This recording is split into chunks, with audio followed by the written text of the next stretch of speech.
സുഗമോദേവി സീരിയലിന്റെ ഇന്നത്തെ എപ്പിസോഡ് റിവ്യൂയിലേക്ക് എല്ലാവർക്കും സ്വാഗതം. അങ്ങനെ ഗിരിയും സിദ്ധാർത്ഥനും ചേർന്ന് ദേവികയെ ചോദ്യം ചെയ്യുന്നുണ്ട്. ആര് പറഞ്ഞിട്ടാണ് ഇതിൽ നീ ഒപ്പുവെച്ചത്? ആരുടെയെങ്കിലും ഭീഷണിക്ക് വഴങ്ങിയിട്ടാണോ എന്നൊക്കെ ചോദിക്കുമ്പോൾ ദേവികയാണെങ്കിൽ സത്യങ്ങൾ വെളിപ്പെടുത്തുന്നില്ല. പകരം അവൾ ദയനീയമായിട്ട് പ്രഭാവതിയെ നോക്കുന്നുണ്ട്. പ്രഭയാണെങ്കിൽ ഉത്തരമില്ലാതെ അങ്ങനെ നിൽക്കുകയാണ്. പിന്നീട് സിദ്ധാർത്ഥനാണെങ്കിൽ എനിക്ക് ഇങ്ങനെ ഒരു മകളില്ല, അതുപോലെ ഇനി ഒരു അഭിപ്രായം എന്നോട് ചോദിച്ചു വരരുത്, നീ അഴിമതിക്കാരിയാണെന്ന് പറഞ്ഞുകൊണ്ട് അവിടെ നിന്ന് പോകുന്നു. പിന്നീട് ഗിരീഷ് ആവട്ടെയും ദേവികയോട് പറയുന്നുണ്ട്, ഇതിനെതിരെ ഞങ്ങൾ ശക്തമായി തന്നെ പ്രതിഷേധിക്കും.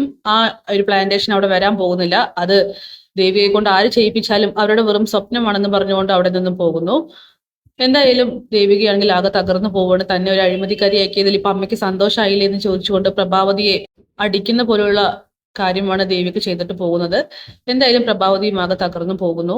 പിന്നീട് ഇസബല്ലെ ആവട്ടെ നന്ദനുമായിട്ട് ഒരു കൂടിക്കാഴ്ച നടത്തുകയാണ്. താൻ കാരണം കൊണ്ടാണ് ഈ പറയുന്ന രീതിയിൽ ദേവിക തകർന്നു പോയെന്നൊക്കെയുള്ള രീതിക്ക് അവൾ നാടകം കളിക്കുന്നുണ്ട്. അതിൽ നന്ദൻ വീണു പോകുന്നു. ഇനി എന്തായാലും ഇനി അങ്ങോട്ട് ഒരുമിച്ചായിരിക്കണമെന്ന് ഇസബല്ലയാണെങ്കിൽ നന്ദനോട് പറയുകയാണ്. നന്ദൻ അതിൽ കൈകോർത്ത് ചേർത്ത് പിടിക്കുന്നു. അങ്ങനെ ഇസബല്ല പല ഉദ്ദേശങ്ങളോട് കൂടിയിട്ടാണ് നന്ദനുമായിട്ട് വീണ്ടും ഒന്നിക്കാനായിട്ട് തീരുമാനിച്ചിരിക്കുന്നത്. നന്ദനെ തന്നെ സ്വന്തമാക്കാൻ തന്നെയാണ് അവളുടെ പ്ലാനിങ്ങും. പിന്നീട് ദേവികയാകട്ടെ മുരളിയോട് തന്റെ സങ്കടങ്ങൾ പറഞ്ഞ് പൊട്ടിക്കരയാണ്. താൻ ഇനി എന്ത് ചെയ്യും? അഴിമതിക്കാരിയായി, ഇനി എൻ്റെ ജീവിതത്തിൽ എനിക്കൊരു വെളിച്ചമില്ല, എപ്പോഴും ഞാൻ മരിക്കുന്നത് വരെയും ഈ ഒരു പ്രശ്നം എന്നെ അലട്ടിക്കൊണ്ടിരിക്കും എന്നൊക്കെ പറയുമ്പോൾ മുരളി പറയുന്നുണ്ട്, സ്വന്തം ഭർത്താവിന് വേണ്ടി തന്നെയല്ലേ ഇങ്ങനെയൊക്കെ ചെയ്തത്, സാരല്ല ദേവി, ക്ഷമിക്കുക എന്നൊക്കെ. തനിക്കൊരിക്കലും സമാധാനം കിട്ടില്ലെന്ന് പറഞ്ഞുകൊണ്ട് ദേവിക്കാണെങ്കിൽ പൊട്ടിക്കരയാണ്. പിന്നീട് മുരളി നിർബന്ധിക്കുന്നുണ്ട്, വാ നമുക്ക് MLA ഓഫീസിലേക്ക് പോകാം എന്നൊക്കെ. ഞാൻ എവിടേക്കുമില്ല, എന്നെ ഒറ്റയ്ക്ക് വിട്ടിട്ട് പോയിക്കോ എന്നൊക്കെ ദേവിക പറയുന്നു. അങ്ങനെ MLA വഴിയിൽ വിട്ടിട്ട് പോകാനായിട്ട് കഴിയില്ല, ദേവിക വായോ എന്ന് പറഞ്ഞുകൊണ്ട് നിർബന്ധിച്ച മുരളിയാണെങ്കിൽ കൂട്ടിയിട്ട് പോവുകയാണ്. പിന്നീട് ദേവികയ്ക്ക് ഓഫീസിലും സമാധാനം തരുന്നില്ല, ഓരോരുത്തരായിട്ട് വന്ന് ചോദ്യങ്ങൾ ചോദിക്കുകയാണ്. അങ്ങനെ അവൾ തനിച്ചിരിക്കണം എന്ന് പറഞ്ഞ് കുറച്ചു നേരം മിണ്ടാതെ ഇരിക്കുമ്പോഴാണ് അവിടേക്ക് അവളുടെ അസിസ്റ്റന്റ് വന്ന് പറയുന്നത്, സിദ്ധാർത്ഥൻ സാറ് കാണാൻ വന്നിട്ടുണ്ടെന്ന്.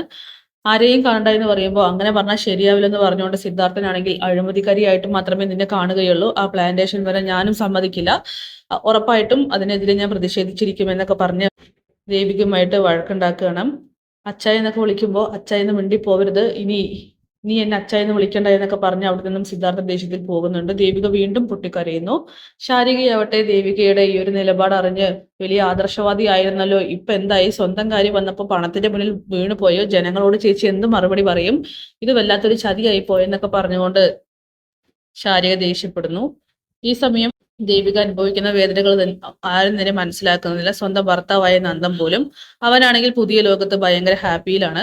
അങ്ങനെ നന്ദനാവട്ടെ ഇസ്മലിയുമായിട്ട് മുന്നോട്ട് പോകാൻ തീരുമാനിച്ച കാര്യവും അവൾ ചെയ്ത ഉപകാരത്തെക്കുറിച്ചൊക്കെ പുകഴ്ത്തി പാടിക്കൊണ്ട് പ്രഭാവതിയെ വിളിക്കുന്നുണ്ട്. അമ്മയെ വീണ്ടും ഇസബല്ലയെ കണ്ടിരുന്നു. അവൾക്ക് ഇപ്പോഴും ദേവികയോടുള്ള ഒരു കരുതലുണ്ട്. ദേവികയുടെ അവസ്ഥയെക്കുറിച്ച് ആലോചിച്ച് ഒരുപാട് വേദനിച്ചു എന്നൊക്കെ പറയുമ്പോൾ ദേവിയുടെ അവസ്ഥ ശരി തന്നെയാണ്. അവളെക്കുറിച്ച് ആലോചിച്ച് നമുക്കും വിഷമമുണ്ട്. പക്ഷെ ഇസബല്ല, അവൾ നമ്മുടെ ജീവിതത്തിൽ ചെയ്ത ഉപകാരം ഒരിക്കലും മറക്കാൻ കഴിയില്ല മോനെ, അവളെ എപ്പോഴും കൈവിടാതെ നോക്കി പിടിച്ചോളണം എന്നൊക്കെ പറയണം. പിന്നെ ദേവിയുടെ അവസ്ഥ, അവൾ സ്വന്തം ഭർത്താവിനെ രക്ഷിക്കാൻ വേണ്ടിയിട്ടല്ലേ ഇങ്ങനെയൊക്കെ ചെയ്തെന്ന കാര്യം നമുക്ക് എല്ലാവർക്കും സമാധാനപ്പെടാം. ദേവി ഒരിക്കൽ സത്യം അറിയും, അപ്പൊ അവൾക്ക് തന്നെ ബോധ്യപ്പെട്ടോളും ചെയ്തത് ശരിയാണെന്ന്. എന്നാലും ദേവിക അവൾ ഒരുപാട് വേദനിക്കുന്നുണ്ടെന്നൊക്കെ പറയുന്നു. പിന്നീട് ചന്ദ്രമതിക്ക് മാത്രമേ സത്യങ്ങൾ എന്താണെന്നുള്ള കാര്യം അറിയത്തുള്ളൂ. അതുകൊണ്ട് തന്നെ ത്യാഗരാജനാണെങ്കിൽ ചന്ദ്രമതിയെ കളിയാക്കുന്നൊക്കെ ഉണ്ടല്ലോ, അതിനിടയിൽ ചന്ദ്രമതിയാണെങ്കിൽ പല കാര്യങ്ങളും തീരുമാനിക്കുകയാണ്. പ്രഭാവതിയെയും നന്ദനെയും ചെന്ന് കാണാനും എന്തിനാണ് ദേവികയുടെ ഭാവി നശിപ്പിച്ചെന്ന് ഓപ്പണായിട്ട് ചോദിക്കാനും അവർ തീരുമാനിക്കുന്നു. അപ്പൊ എന്തായാലും വലിയൊരു പ്രതിസന്ധിയിൽ തന്നെയാണ് ദേവിക. ദേവിക്ക് ആകെ ഒരു ആശ്വാസം എന്ന് പറയാൻ ഇനി ചന്ദ്രമതി മാത്രമേ ഉള്ളൂ. അപ്പൊ കാത്തിരിക്കാം കിടിലൻ എപ്പിസോഡ്സിനായിട്ട്. ബൈ.